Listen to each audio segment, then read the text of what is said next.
Hello and welcome to the latest of my deep dive videos. This one into the Mars retrograde, which begins on October the 30th, 2022 and goes through till January the 12th, 2023. There's so much information to share with you. I'm really excited, so I hope you do stay with me. I'm just going to give you a bit of a structure of how I'm going to approach this. First of all, I'm going to explore what the energy of Mars is about. Then the two zodiac signs that it governs of Aries and Scorpio.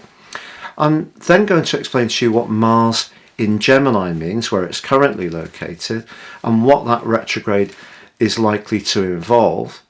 But then I'm going to share with you the simple birth chart will of the event, so collectively we can get a feel for what this energy is going to reflect over these next 75 days of the duration of the retrograde.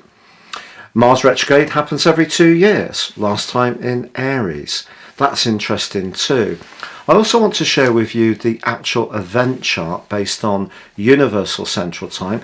That has an ascendant at 1 degree in Aquarius, but it squares with the ruler of the sign of Gemini, Mercury, which happens to be in Scorpio, along with the Sun, and both are in the 8th house. Very Scorpionic.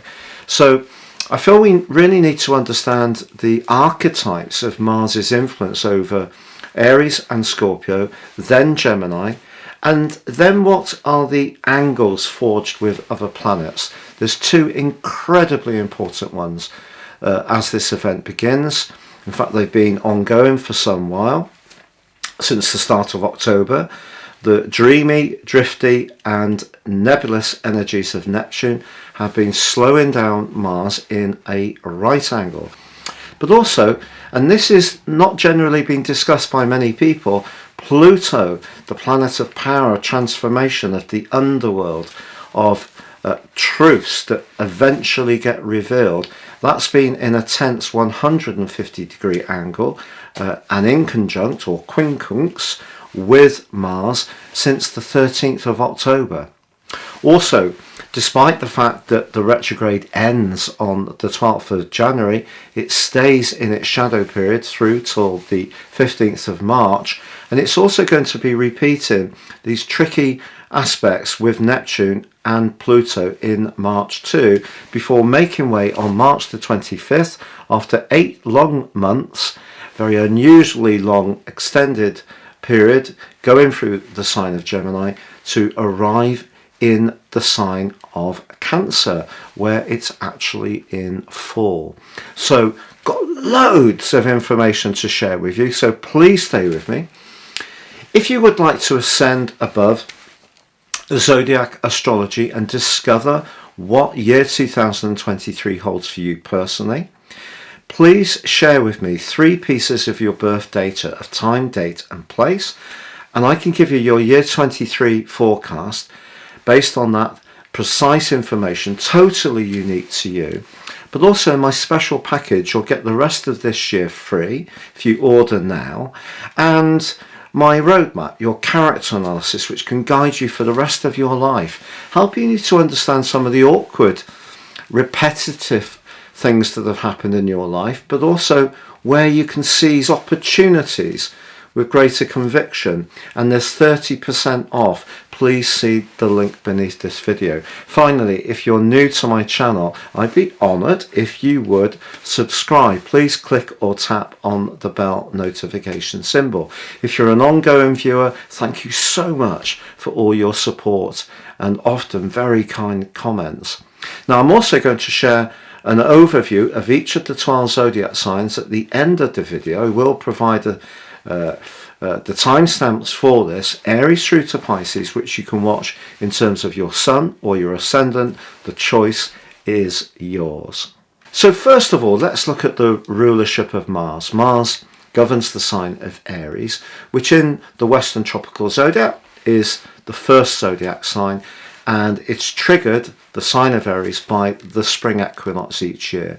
And that begins the first of the 4 cardinal quadrants, because Western tropical astrology is not predicated on the moving stars, it's based on the seasons.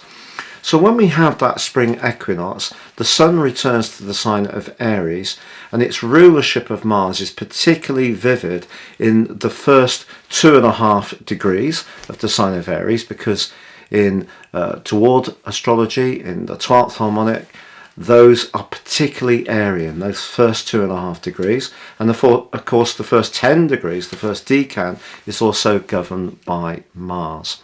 So, Mars. In terms of Greek mythology, Mars, known as Ares, was very much more of a destructive force. That's where we get the idea that Mars is about warfare.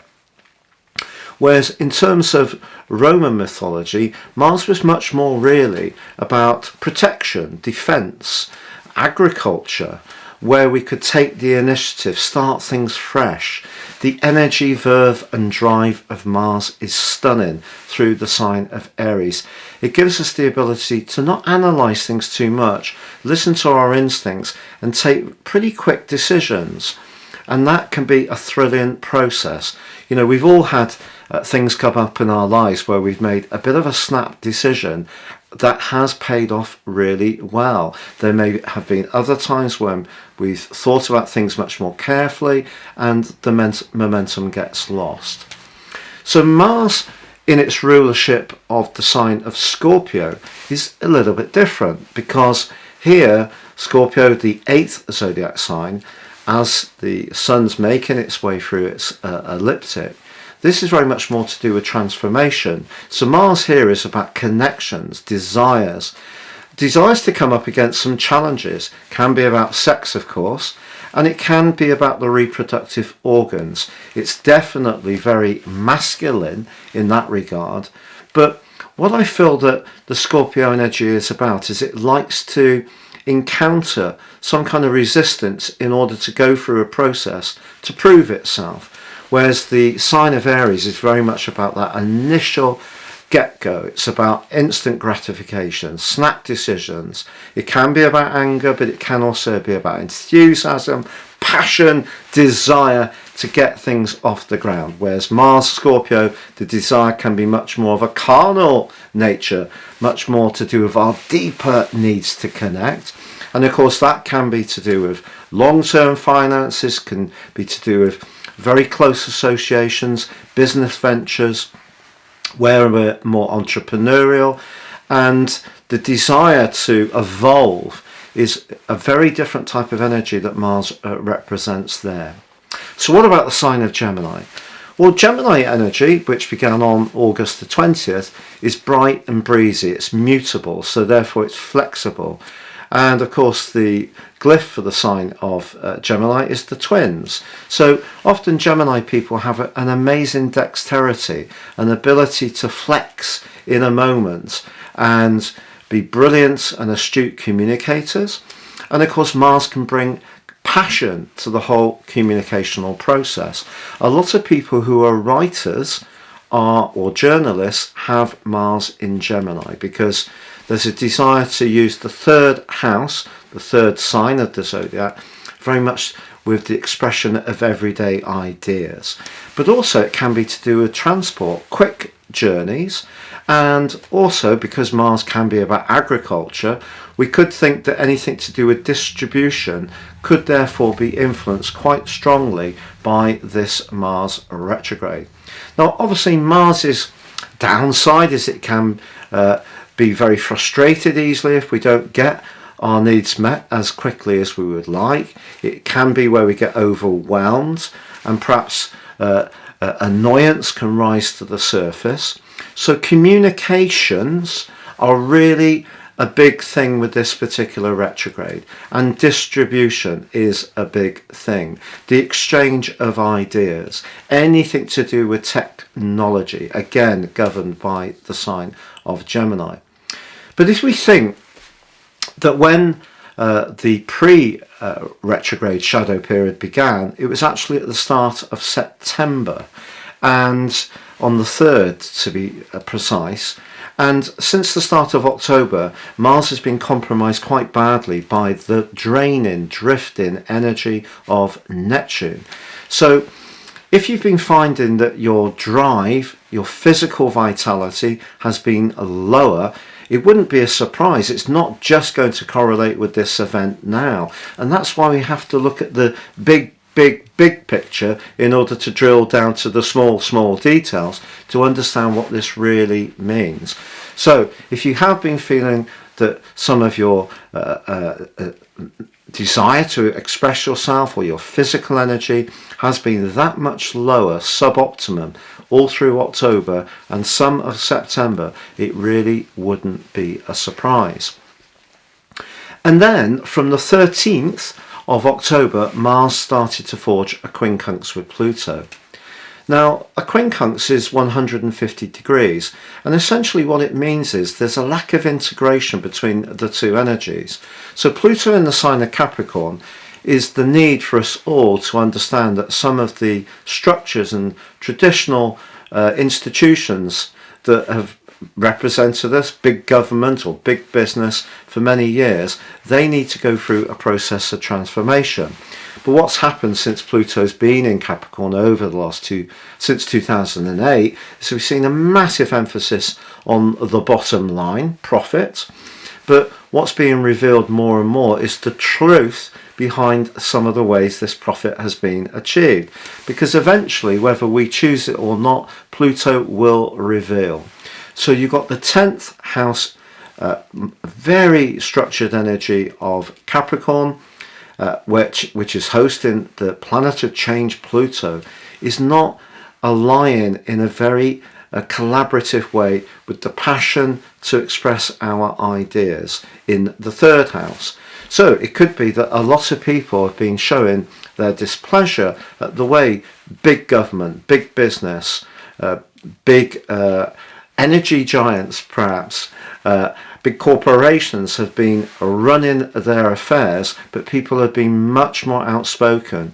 We've seen a lot more civil unrest since the 20th of August, but of course over the last couple of years with Uranus and Saturn, the two rulers of Aquarius, also in an attritional and abrasive right angle, that too has been causing a lot of problems because Saturn is the planet in Aquarius of the collective. Aquarius is the sign of the collective, but Saturn is obviously the co-ruler of this sign, and so it's asking for a reformation in the human experience.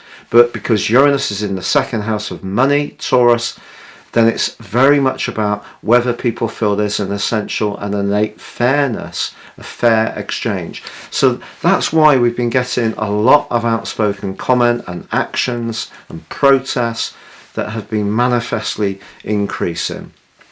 We've also got a huge polarization of different viewpoints in the world. And of course, we've got a very serious war going on in the Ukraine, which could, I think, quite fairly be described as a proxy world war in a way.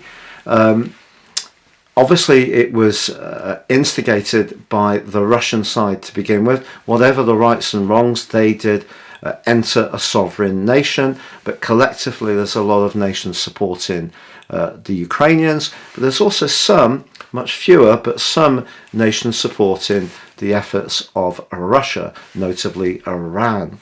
So what we've got that's feeding on from that, I feel, through this Mars retrograde, is a war about information, because Mars in the 3rd house, very much about our passion around our ideas, our everyday belief systems. Now Neptune in the 12th house, very much how things can be distorted. So that can be through, it can definitely be through clandestine technology, it can be through people being profoundly dishonest. The square between Mars and Neptune can be very draining and depleting, but it can also be very much about smoke and mirrors. So anything to do with technology or the manipulation of views, which of course is becoming much more of a thing in recent years, is really in full spate now. So I feel that this Mars retrograde is going to affect the sharing of information, the manipulation of information, the way that deep actors, Pluto, can work in a very dark way in order to control, very much about Pluto. Of course, Mars and Pluto are also the two rulers of Scorpio, which Mars governs as well. So a lot of Scorpion energy around, which can be secretive, it can be going on at a very unseen level, but we are going to see some revelations too. In a very prosaic, everyday way, a lot of gossip can be doing the rounds between now and the end of November, and also through March, because of that square between Neptune and Mars. But we have to be aware that there is a war going on around information, and whatever side of the debate you may lie in, whether it's about Trump or Bush, or it's about the Chinese, or about Russia or Ukraine, or it's about Elon Musk buying Twitter, whatever your view about the exchange of ideas, that's where the real warfare, and I'm not downplaying what's going on in Ukraine in any way at all, it's absolutely dreadful, but it's a fight for our minds. It's a fight for to gain traction with particular orthodoxies, particular dogmas, and that's really the big battle that Mars in Gemini in retrograde is representing. Now on the screen now you can see the simple birth chart wheel, and you can see that Mars in Gemini in house 3, and you can see that Neptune is, along with the path of fortune and its co-regent of the sign of Pisces, they're in Pisces. Jupiter, of course, is just reversed back into Pisces, where it's going to be through to the 20th of December before re-emerging back into the sign of Aries. So a big set of influences there, but the square between Mars and Neptune is one of the standout influences of this event. And then you can see in house 10 we've got Pluto, so very much the battle for control against Mars in Gemini, the battle for ideas and to have a voice. The other thing with Mars in Gemini, it's very much to do with moving around quite quickly. So when it moved into Gemini, I don't know if you went through a little bit of a period of being more active, doing more exercise. I certainly did. And once it started to square up with Neptune, doing that exercise became more difficult because there is less vitality. Mars in retrograde obviously asks us to be less impetuous, to control our frustration, to understand that things are going to slow down. And because Gemini is very much about thinking quickly and agilely, to try to get a core set of things that we're working on and go through them in a very processed, systematic way, patiently, and that's much more likely to render results. I think the fact that Neptune's in the 12th house could see some of us being anxious about some of our ideas.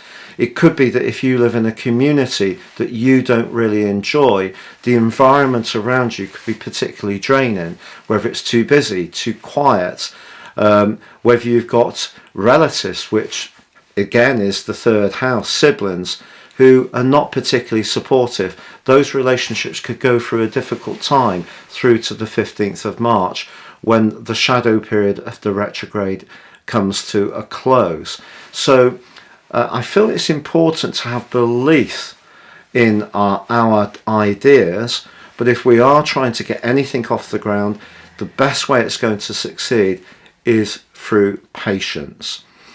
Now, the other thing I'd just like to point out in this simple wheel is, of course, Saturn is still square Uranus through to about the 2nd of December.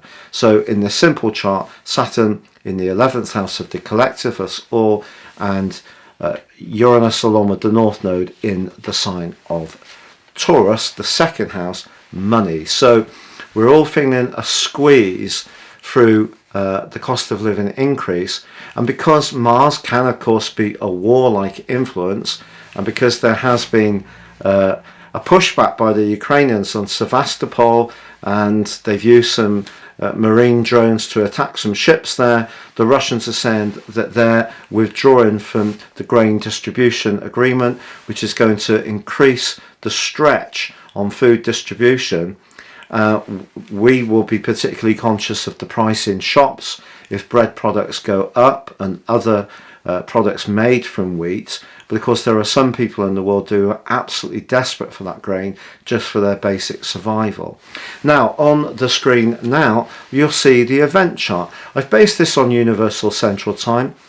Of course other astrologers may base it on their own localities, but for me this is particularly interesting, as I mentioned in my introduction, that if you can see in house 8, very Scorpio on it, there's the Sun and there's Mercury. We do have Venus in detriment next to the Sun in Scorpio in the 9th house of international affairs. So is there going to be some diplomacy that's going to be tried?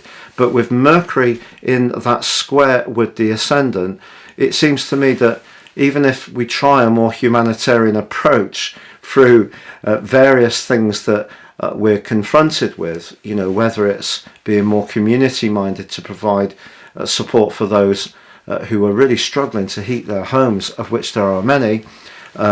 Mercury in the 10th house, in terms of the overall situation, taking the ascendant as the exact point of the ascendant, so in equal house, sorry. So Mercury very close to the surface, so a lot of discussions at a more global level, but you can see the impact is going to be a lot on financial structures. The ruler of the sign of Gemini is squared by the ascendant on this event. Also, you can see that Mars itself is in the 5th house of romance, expression, freedom, sociability, and of course Mars can be a tremendously flirty and demonstrative influence in the sign of Gemini when it comes to chatting people up, having brief and amusing and sparky exchanges. But now it is in a retrograde, so where is Neptune? In house 1. So we may find that even if we try to represent ourselves in a charismatic way, sometimes that's not quite so easy. I think the event chart wheel is very complex, and I think the most important thing to take from it is that both the ascendant and Saturn are in house, obviously the ascendant's in house 1, but they're both in Aquarius, which is about the collective. And I think that's saying to us that we need to try and start or try and continue to see that we are all connected in some kind of way. But I think having Mercury, the ruler of the sign of Gemini, in house 8, suggests that we're going to have to dive deep, really work hard at marshalling our emotions, but also our resources during this event. Also, Pluto in the quincunx with Mars is in house 12. So dark forces, you know, however much people try to express themselves in a bright and compelling way, there are deeper motivations for some of the push around the control of information that's going to be going on at this time. So, just in simple terms, we have got a Mars retrograde in Gemini, which asks us to think very carefully about the exchange of ideas, try to accept that things can slow down, that there can be distortion to how we perceive things, but also we can be deliberately misled by fake information. And there is a battle for our thoughts, a battle for our devotion. I feel that that's absolutely essential. And also, if we think about the strengths of Mars in Gemini, and Mars being the planet of agriculture, you know, we can see some new technologies coming, like vertical growing systems in very enclosed places, which use technology in a very inventive way. AI could in some ways help at farming. I feel that that's undoubtedly true, but of course with all technology there can be the replacement of human labour, which always has a human cost. So that is something that needs to be borne in mind. But I think if you're wanting to travel anywhere, or you're thinking of getting a new mode of transport, or you're wanting to upgrade your technology, all of these things will require care and patience and precision over the next 75 days through to the end of the retrograde. But remember, it doesn't come out of shadow until the 15th of March. And we do have Pluto and Neptune again getting into contact with Mars in a difficult way in March as well. So patience is more important. Patience and the passage of time do more than strength or fury. That's by Jean de La Fontaine, a French philosopher, and that's something that I think we can all bear in mind on this particular event. Now, if you please kindly stay with me, I'll go through each of the zodiac signs from Aries through to Pisces, so you can get a feel of what this next phase of Mars retrograde will represent for you.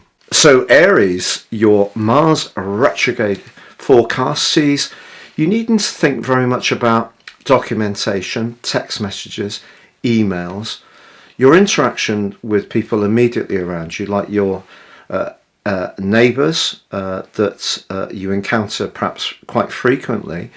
Those can come very much more sharply into focus.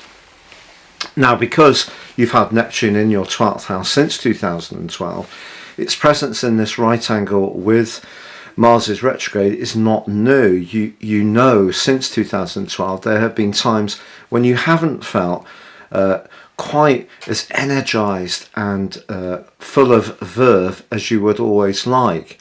But I think really since the start of October that could have been more acute for you. And because Pluto is in your sector of work and responsibility and goals and ambitions, if you are having to have conversations with people that seem to have a different approach to you, it's not even that you're not outright disagreeing, it's more that you're just misaligned somehow. So it wouldn't be a surprise if there has been a flavour of that recently as well. So however much you've been trying to, communicate well, it may have seen that someone's been withdrawn, evasive, elusive, Neptune, or it may have seen that someone keeps demanding more from you, but on their terms only, and not understanding your experience in terms of the everyday communicational cycle. So all you can do really is try to manage that side of you that likes to take action in a very direct and clear and decisive way, which is one of your great gifts. And just be conscious that this may be a time of transition in some ways. A lot of new ideas and new thinking have been coming in for us all collectively. Of course, you do have Uranus in your second house of everyday money. So even your connection to certain friendships may have changed quite radically over the last couple of years.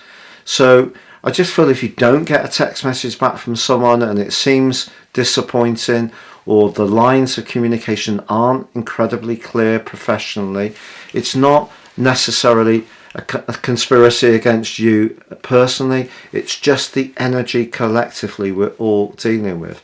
But it's more how you deal with the frustration that's going to be key through to the 12th of January, and really furthermore on to the 15th of March when Mars comes fully out of its post-retrograde shadow.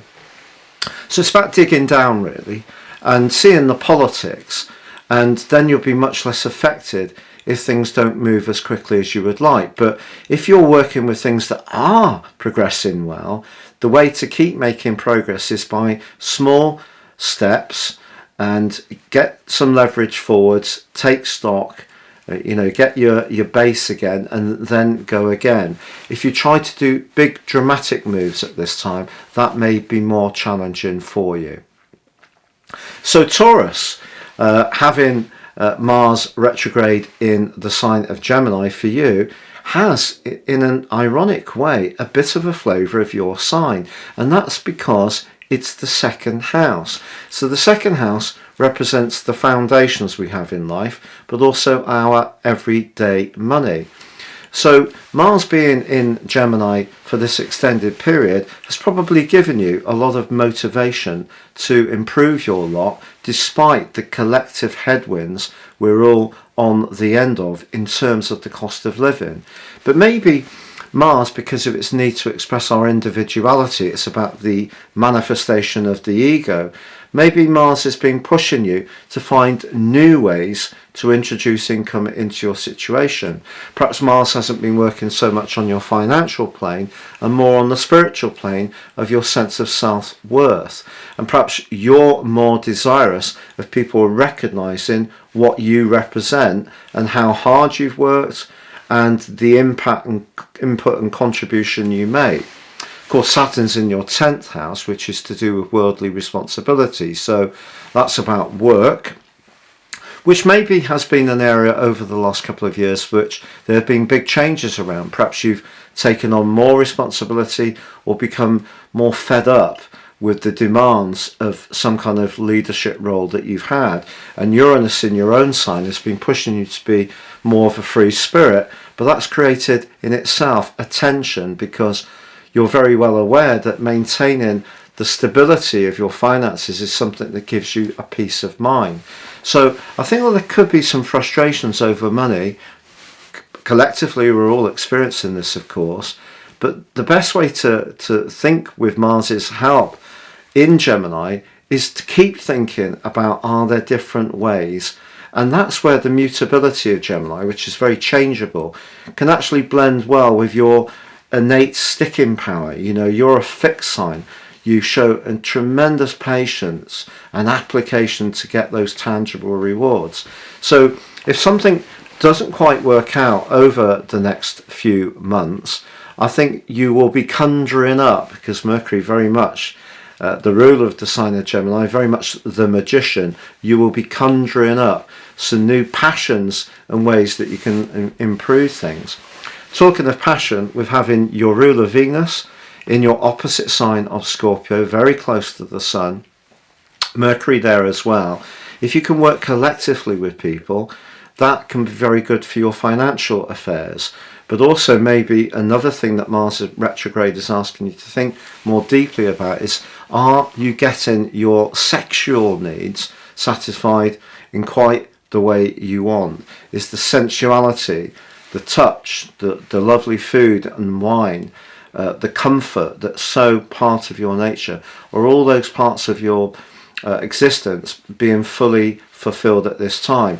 And if not, I think Mars in its retrograde is just giving you more opportunity to dig down and find even greater resources to keep going towards what you really do want to create for yourself and manifest in your full reality. So for you, Gemini, the Mars retrograde is much more like as if it was actually domiciled in the sign of Aries, because Mars in your own sign has given you an enormous boost of drive and thrust since it joined you at the end of August. But I feel that equally, because of the slowing down that's been going on for some time since the 3rd of September, and because right through October there's been that right angle with Neptune, and from the 13th the quincunx with Pluto. So if you think back over the last couple of weeks, I actually feel that things may have felt rather like they were treading water, or your desire to get ahead either financially, Pluto, career-wise, Neptune, in terms of expressing your individuality, Mars in your own sign, have really, it's not just this point that's going to create a particular difference. I feel that it's been building up a sense that inertia has been ensnaring you in some ways. And of course in itself that can be really frustrating.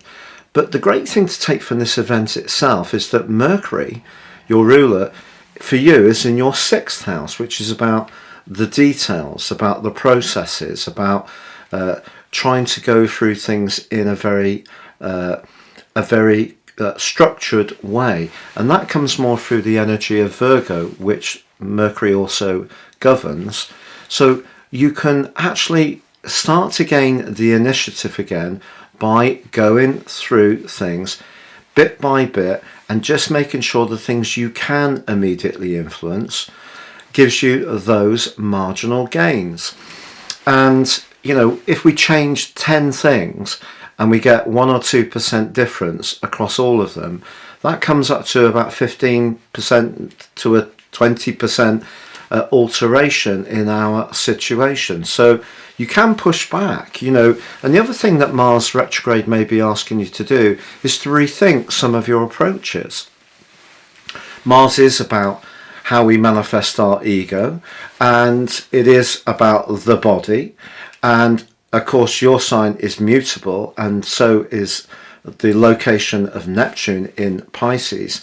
So if a lot of change into your thinking has been going on, or you've been sort of thinking about things, getting a spurt of enthusiasm and then sort of circling back, if that pattern has been part of what's been going on more recently, it wouldn't be a total surprise.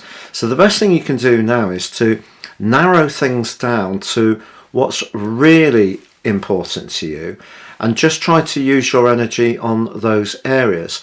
And some of the peripheral things, which, you know, I have in my draconic chart, I have the Sun and Mercury in Gemini, which is my soul chart, and also in my natal chart I have Mercury, the ruler of Gemini, and the Sun in the 3rd house.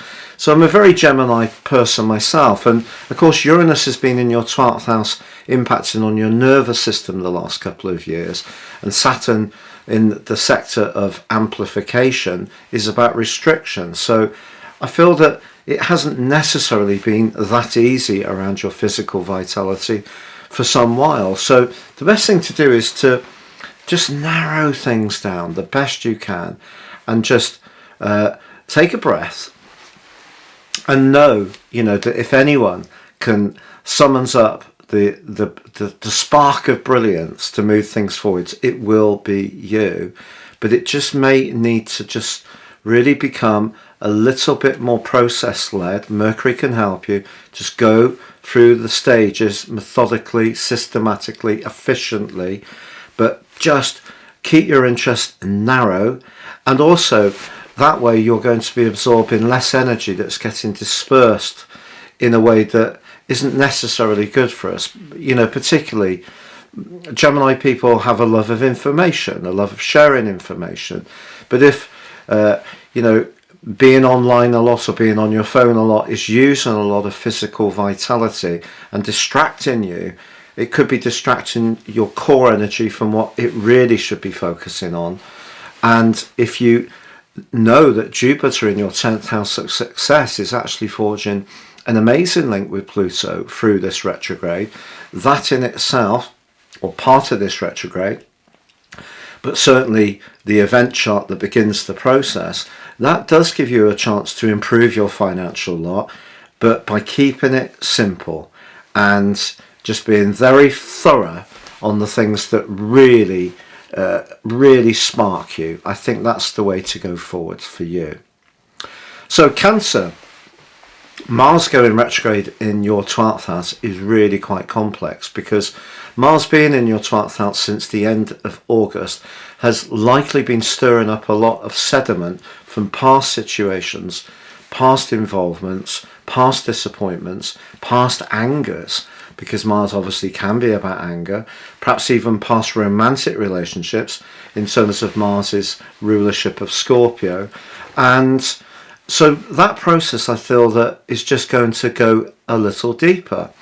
Of course, Neptune for you is in the part of your horoscope that's to do with discovery. So whether it's spiritual, the spiritual dimension, or travel, or through photography, or through video, or through music, or through art, Neptune in your 9th house since 2012 has had an enormous impact on you. But this square through to the retreating Mars is going to make you much more sensitive to those past issues. I think it's been building up for the last month. If you have felt that your physical thrust and vitality have been rather depleted, perhaps it's some relationship stuff that's in the mix as well, with Pluto in the 7th house of relating in that or uncordial alliance with the position of Mars. Perhaps there are some issues of pride, which can be about Mars, or boundaries, which is Pluto, and yet some vulnerabilities that are very much linked to your past. Your philosophies could be feeding some of your viewpoint, the position of Neptune, but I feel that you're going to be pushed to dig deeper, to try to rinse out of yourself any sediment that is linked to your past in an unhappy way. And your window of opportunity is through to when Mars enters your sign on the 25th of March. So it's a big window, but it's not a necessarily easy window of opportunity. Just being really truthful with you. Of course, Saturn square with Uranus for you, Saturn in the 8th house of shared finance, but also longer term financial planning, and Uranus in the 11th house is really, Uranus is asking you to embrace a much brighter, much fresher, much more innovative future, but that can only be done if you have the resources. And I feel that maybe if that's not quite been in place, that's been a jarring relationship for you to really live out your life in the way you want, which takes us back into this reprise, this huge reprise that your sign above all else is going through with Mars's journey through the sign of Gemini, but particularly on this retrograde. So Leo, for you, Mars is in the 11th house, to do with the future. It's to do with your collective efforts, the way you network, can be to do with collaboration, of course, can be to do with your friendship group. Neptune in your 8th house is more about where you're more invested in, can be in a spiritual way, but it can be financially. If there are friendships you have which are not really doing it for you, you know, or perhaps, you know, you've played a team sport for a good time, maybe there's going to be a review period that you're going to go through, particularly if you've got older within the time that you've been engaged in that particular pursuit. Perhaps you're being asked to be more single-minded, yet at the same time still maintain your links and cordiality with others, but not be too much of a people pleaser. Pluto in your 6th house is very much about health, work, everyday structures. The 11th house is more idealistic. Pluto in the 6th house is more of being of service. Is something not quite working here? Are you spending too much time being of service and not enough time doing what really inspires you? I think that's the question you're being asked through this retrograde in a big way. Virgo. For you, the retrograde occurs in house 10, and that's very much about where you want to shine, raise your profile, seek greater attention for your skills and qualities. It can be a leadership role. It can be just in terms of relationships, you wanting to perhaps have a little bit more control. Mars in the 10th house is very good in terms of management. Mars in the sign of Capricorn, which governs the 10th house, is exalted, and it can be very businesslike.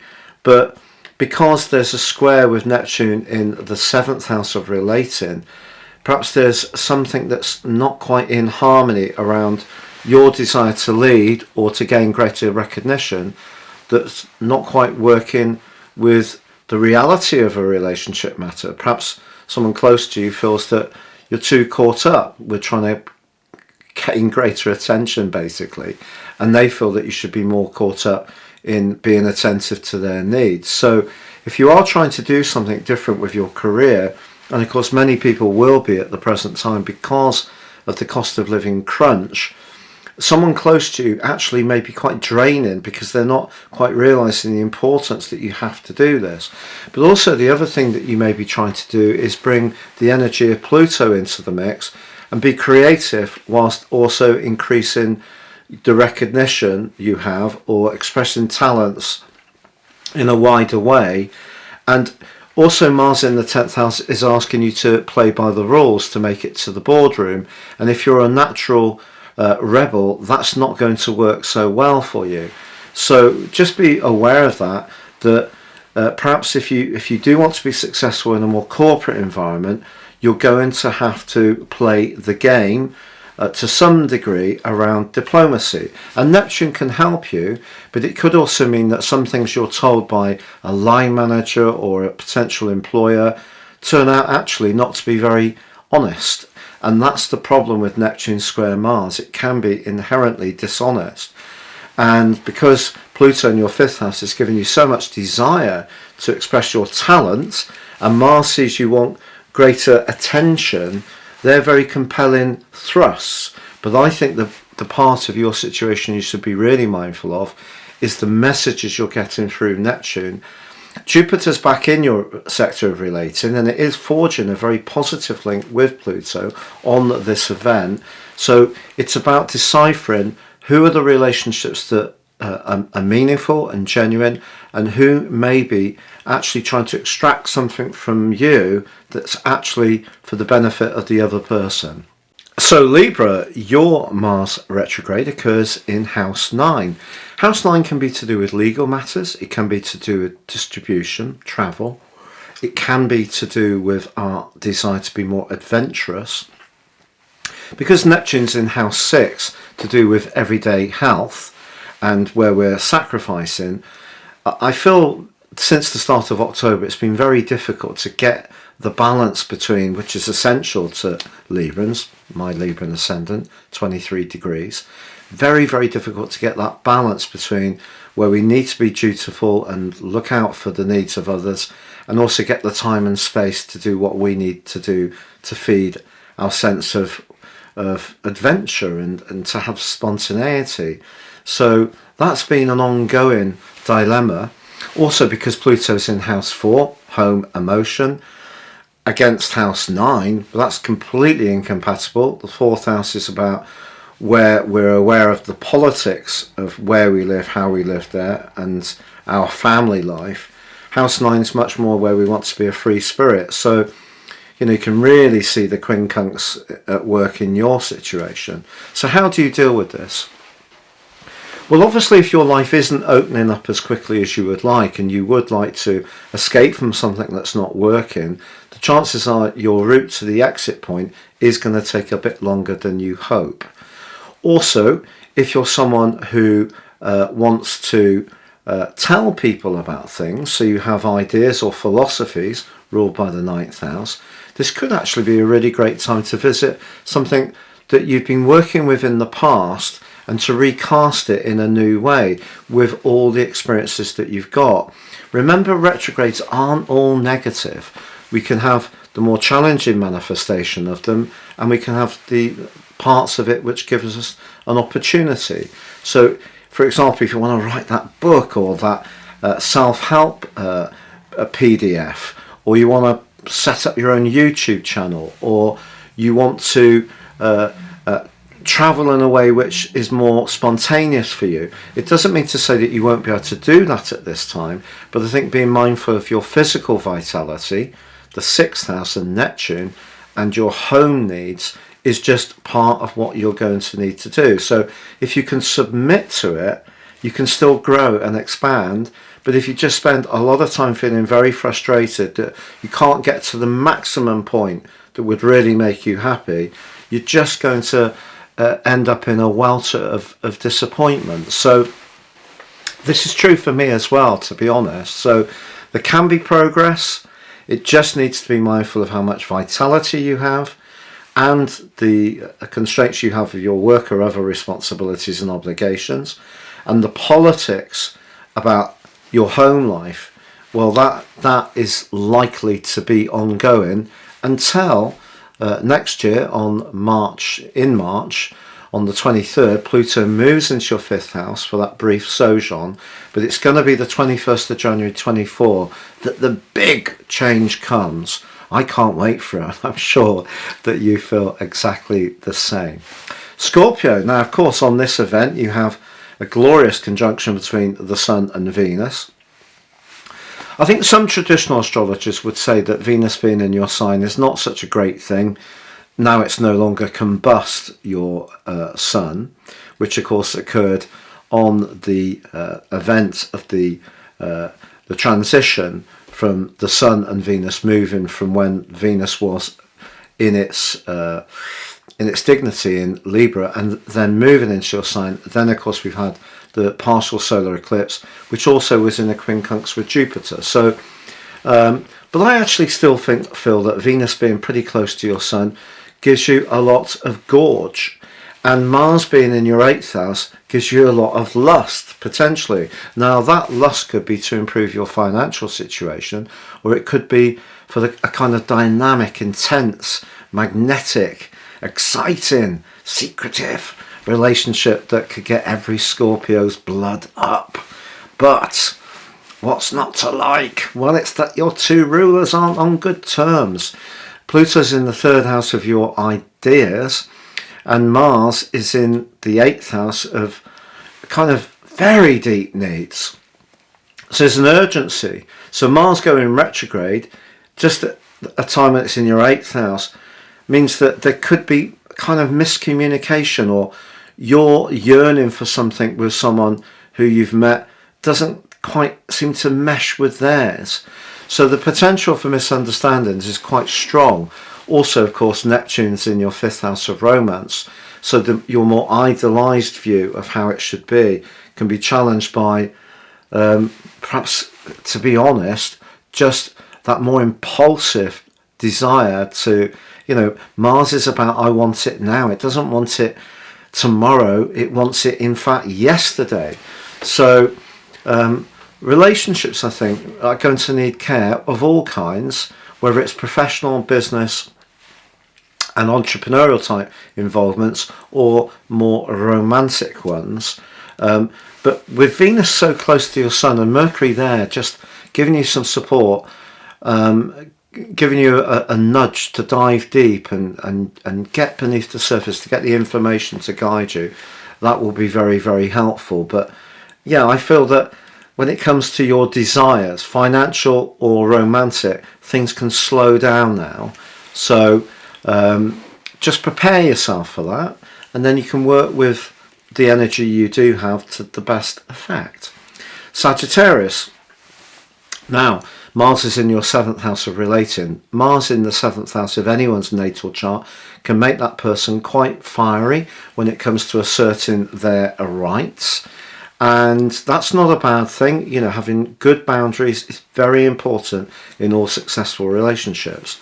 But because Neptune is squaring Mars and has been all through October, it's possible that it's been hard to get people to see where you're coming from. They either feel that you're too forceful, or maybe they don't quite get some of the moods that you're feeling.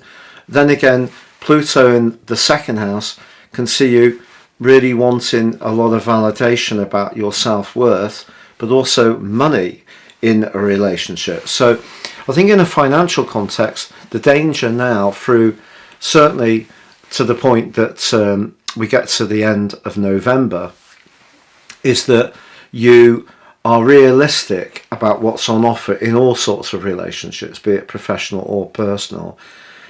Good to set your boundary, but don't push too hard, and be aware that there could be information that you think that you might be making a decision on that actually ends up being rather faulty, because I think your emotional read on the situations could be a bit off. That doesn't mean to say that that would normally be the case at all. It's just that for us all, Neptune is very distorting, but particularly when it's in an awkward angle to a major planet. Mars is about drive and passion. Neptune in the 4th house is about the need to protect your deepest emotions. So there could be some defensiveness in the mix. And certainly if you're talking about a financial matter, that could make you very forceful, when perhaps a little bit more of a deft touch might work better for you. Capricorn. So Mars going into retrograde in the 6th house is really interesting, because the 6th house is a part of its journey through the Zodiac, where Mars is a bit less concerned with pushing out the need for individual recognition. So Mars in the 6th house would be very good for, say, a surgeon, because Mars is about cutting. The sign of Virgo, 6th house, precision. Obviously Gemini is about communication. So maybe since the end of August you've been have a bit more energy, and if you've initially, and perhaps you've been working on your physical well-being, but then as Neptune started to sort of impact on Mars, as Mars has gone into its shadow, pre-retrograde shadow, I feel that, you know, it's been more difficult because the third, sixth house energy makes it more difficult to focus on what we really want. There's kind of distractions around the edge. And it may be that someone you're very fond of, it could even be a neighbour or a sibling, doesn't necessarily do this deliberately, but they may just in some way doubt you or faint praise, that kind of thing that just takes away a bit of your... And also Pluto in your sign is asking you to focus utterly on you, the individual, whereas Mars in the sixth house, what you can do for others. So that's innately incompatible. So it's a little bit of a challenge here. I would say your physical vitality may not be at its optimum level in the next few weeks through till certainly the 12th of January. So obviously once you're going to have Venus and Mercury come into your sign early in December, followed by the winter solstice and the return of the sun on the 20th. Then there's a glorious solar eclipse, and both those events are going to square up Jupiter, which can actually be very helpful. Even though Jupiter's in the sign of Pisces, it's so late in Pisces that it's still in the square with those energies coming into your sign. So they're going to be good for your vitality. But I think Mars in a retrograde is saying, don't actually be too sacrificing to help others. So, you know, put a few boundaries in there. It doesn't mean to say you need to be ruthlessly single-minded, but just let people know when you have to focus on the things you need to do for yourself. You're like, well, it's nice of you to offer to pop round for a coffee, but actually I really want to get the housework done today because I haven't done it since last week, and there's been this event and that event, and I just want to feel on top of it. And that would be an appropriate way, I feel, of handling this energy. But if you are looking for a new mode of work and you're wanting to get into some kind of service sector and things don't go quite as quickly as you would like, there could be a state of frustration that starts to build up, but that really will be unhelpful. So just be aware that for us all, we've got to go down the gearbox a little bit and just drive within the top speed. So, you know, if we're going along nicely at 50 and miles an hour and we're just accepting that that's the speed we're going, we're not trying to push it to get to our destination at the fastest pace possible, there's much more chance you can actually get something positive from this event. Aquarius, well, of course, Mars being in your fifth house is brilliant for your sex life, sociability, but Neptune in the second house is about everyday money. Not a great time for anything to do with risk or chance, speculation, or splashing money out without a great deal of thought. But still, Mars is still in your sister air sign of Gemini. It's still in your fifth house. It's just going slower. This fifth house is very Leonian. It's where you want to show off and, you know, just demonstrate to people how alluring you are. But because Pluto's in the 12th, not everyone may view the way you come across in the way that you're wanting it to be viewed. They may actually feel that perhaps you're trying a little bit too hard socially, for example. The generosity that Aquarius people often have, I think, has been accentuated by Neptune's journey through the sign of Pisces since 2012. And that's a lovely thing. As I'm often saying, it's better to be generous to a fault than mean to a fault. But, you know, someone, because of the prevailing headwinds in terms of finances, says, look, why don't you try this different thing? I think it can be, you know, very exciting and it's got some opportunities. It's not to say it won't have opportunities, but Pluto's saying to you, really dive deep to understand what the true politics of this situation or this opportunity is about. For example, pardon me, friends going into business doesn't always work out, can work out marvellously for other people. It depends on the quality of the friendship and how the terms of reference are clearly defined on both sides. But I feel that this is a time when it comes to all sorts of relationships. Just be aware that you're coming to the end of a very powerful phase in your life that's gone on since 2008. And there's going to be a taste of it for early born Aquarius people next year of what the new reality is going to be like. But for some other Aquarius people, it won't be until the start of 2024. So I would say that where you want to be creative, you can be creative, but I wouldn't put a heap of money into it at the moment, and just be very conscious of what your deeper emotional, spiritual and psychological drives are, but also be aware of other people's motives as well. And that can be just as true about your sex life as it can about showcasing your talents, flair and creativity. So that brings us to Pisces. Always last, but never least. Now, the most glorious thing to tell you about this event is that you've got your two rulers back together. Jupiter, of course, is still in a retrograde along with Neptune, but Jupiter forges a great link with Pluto on this event. So your ability to balance your individuality with how you link with others is enhanced by that. So what is the problem? Well, it's just that Neptune is making you very sensitive, and it's square with Mars in your 4th house. Means if you don't like where you're living, it's too small, too big, too remote, too urban, well, you just don't like the light, you don't like the vibe, because Neptune's going to help you about the light. Mars in your 4th house, more about the physical things. Is Mars in retreat now going to give you the wherewithal to make some physical changes to where you live?